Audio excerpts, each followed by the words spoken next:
আসসালামু আলাইকুম সুপ্রিয় শিক্ষার্থীবৃন্দ, আশা করি সবাই ভালো আছো। তো যে যেখানে অবস্থান করো না কেন সবাই স্বাস্থ্যবিধি মেনে চলো এবং নিজেকে সুরক্ষিত রাখো। আর নিজেকে সুরক্ষিত রাখতে পারলেই তোমার সুস্বাস্থ্য বজায় রাখতে পারবে। এই পরিস্থিতিতে এখন সুস্থ থাকাটাই সবচেয়ে জরুরি। আর সুস্থতার সাথে আমাদের লেখাপড়ারও সম্পর্ক আছে। যে যত বেশি সুস্থ থাকতে পারবে সে পাঠদানেও তত বেশি মনোনিবেশ করতে পারবে। আর আমাদের এই জুন মাসে আমাদের শিক্ষা প্রতিষ্ঠানের ডায়লগ হলো স্বদেশ প্রেম এবং সচ্চরিত্র গঠন। সবাই আমাদের দেশের প্রতি ভালোবাসা প্রকাশ করো যে কোনো কাজের মাধ্যমে, এবং নিজের ভালো ভালো কাজ করার চেষ্টা করো, তাহলেই তোমার চরিত্রকেও ভালো রাখতে পারবে। তো সে যাই হোক, আমি আজকে তোমাদের সামনে যে বিষয়টি আলোচনা করতে চাচ্ছি সেটা হলো পাঞ্চেশন মার্ক। আর এই পাঞ্চেশন মার্ক সম্পর্কে আমি তোমাদের সাথে আগেও একটা ক্লাস নিয়েছি, আশা করি সবাই উপভোগ করেছো। আজকে আমি শুধুমাত্র উদাহরণের মাধ্যমে তোমার সাথে এই বিষয়টি শেয়ার করতে চাচ্ছি। আর পূর্ববর্তী ক্লাসে আমি রুলস সম্পর্কে আলোচনা করেছি। দেখো, আমি একটা প্যাসেজ লিখেছি, দি ওল্ড ম্যান সেড, বৃদ্ধ লোকটি বললো, can you give me some food, আমাকে কি কিছু খাবার দিতে পারো? I have been starving for 2 days, আমি 2 দিন যাবৎ না খেয়ে আছি। স্টার্ভিং অর্থ না খেয়ে থাকা। The maid said, why do you beg, অর্থাৎ মেইড মানে বাড়ির যে কাজের লোক থাকে, মহিলা কাজের লোক, মেইড সার্ভেন্ট, মহিলা কাজের লোক থাকে, সে তাকে বোঝানো হয়েছে। Said, the maid said, why do you beg, কেন আপনি ভিক্ষা করেন?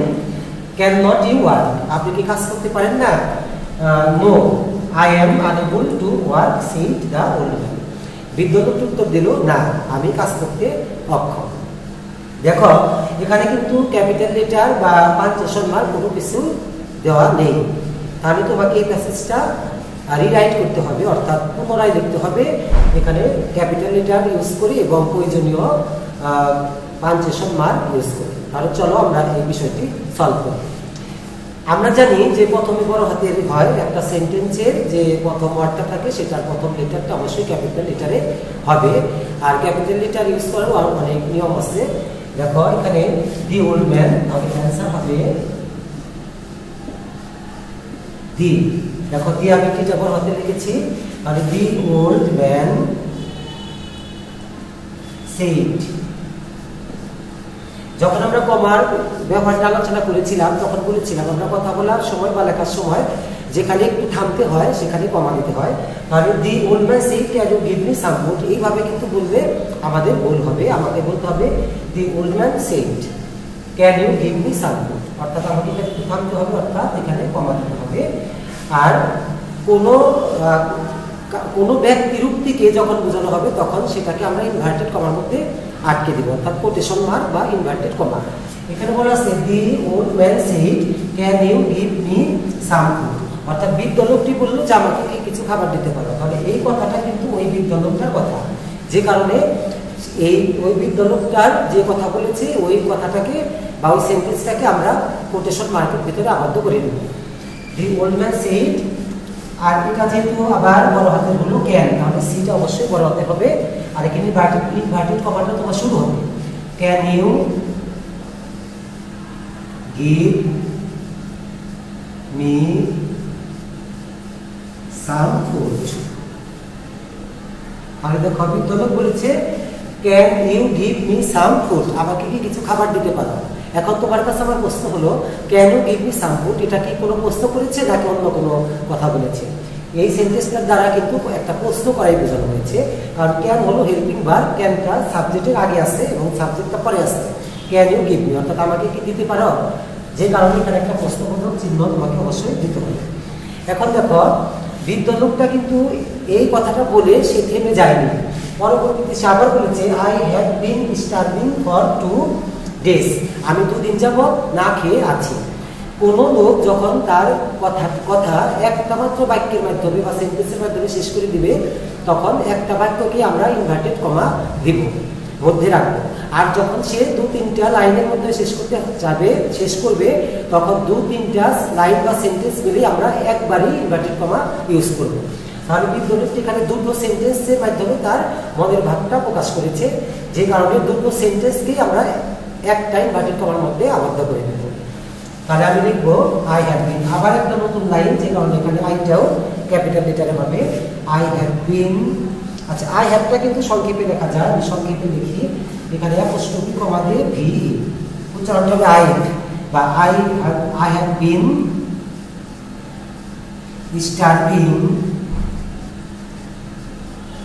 starving for 2 days। দেখো আমি বিদ্যালয়টি কি বলেছে যে the old man said can you give me some food, interrogative চিহ্ন, I have been starving for 2 days, আমি 2 দিন যাবত না খেয়ে আছি। তাহলে এখানে আমাকে পরিষ্কার দিতে হবে। দেখো বিদ্যালয়টি কিন্তু পরবর্তীতে আগে আর কোনো কথা বলেনি, যে কারণে আমি এই দুটো সেন্টেন্স মিলে ইনভার্টেড কমাটা শেষ করে দিব। অর্থাৎ বিদ্যালয়ের দুটি সেন্টেন্সকে আমি একটা কোটেশন বা ইনভার্টেড কমার মধ্যে আবদ্ধ করে দিয়েছি।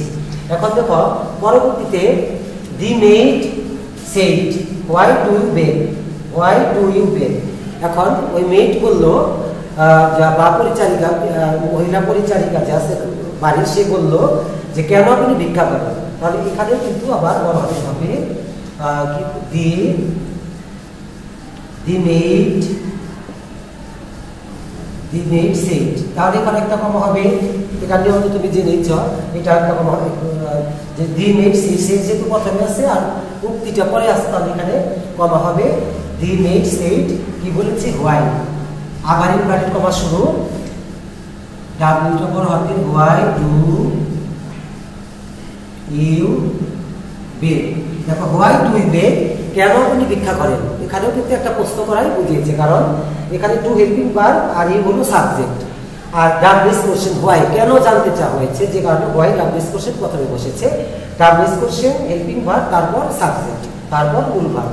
তাহলে এখানে একটা ইন্টারোগেটিভ চিহ্ন দিতে হবে। দেখো এখানে কি মেড কি শুধু একটা সেন্টেন্সের মাধ্যমে কথা বলেছে না, পরবর্তীতে আরো সেন্টেন্স বলেছে, তোমাকে এদিকে খেয়াল রাখতে হবে।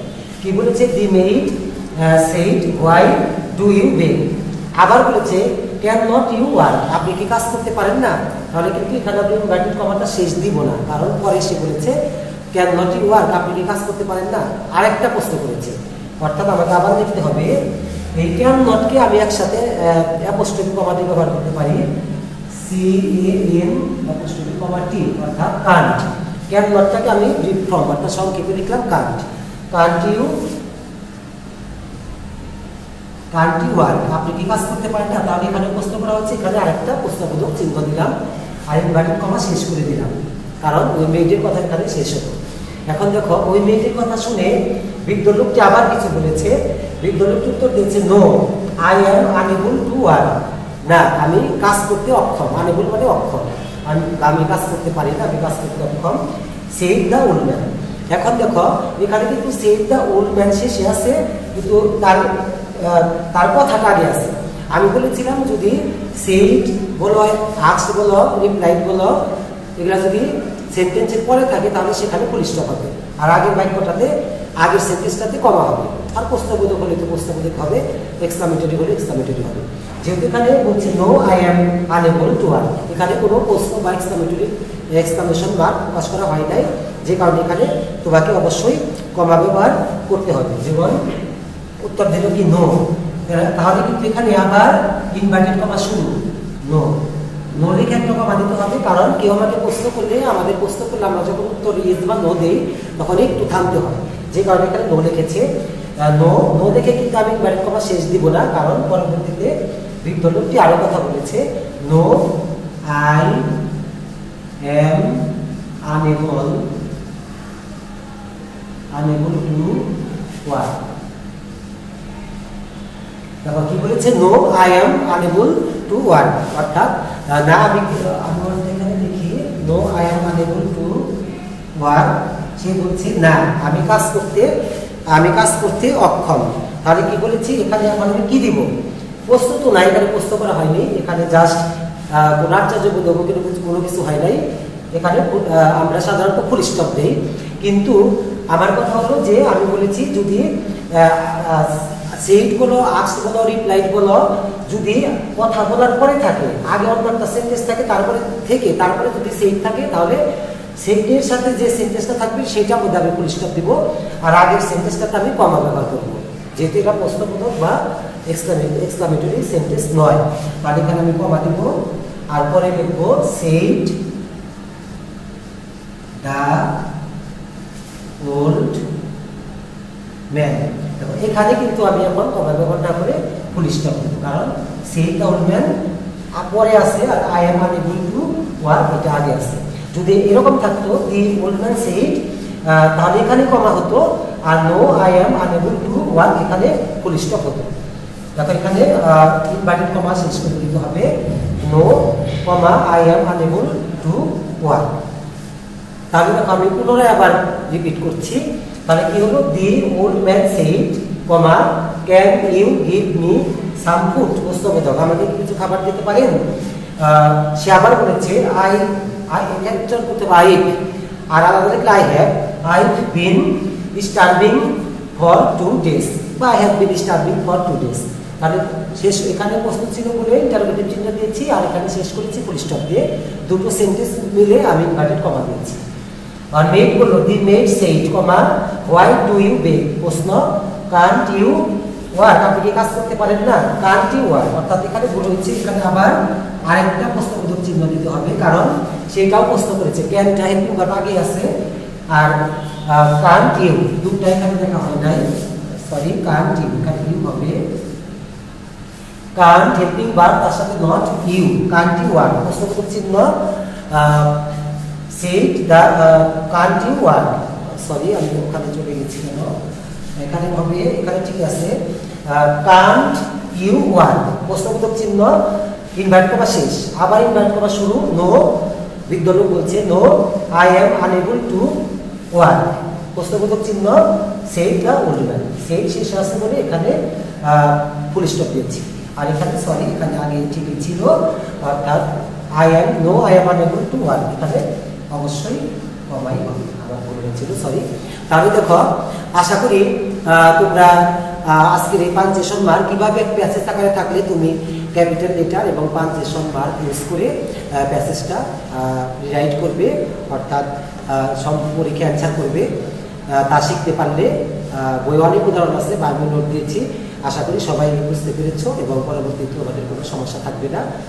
সমস্যা হলে কমেন্ট করবে, আমি পরবর্তীতে আবার তোমাদের সাথে এই বিষয়ে আলোচনা করব। সবার সুস্থতা কামনা করি আমি আজকের মতো এখানে শেষ করছি। আল্লাহ হাফেজ।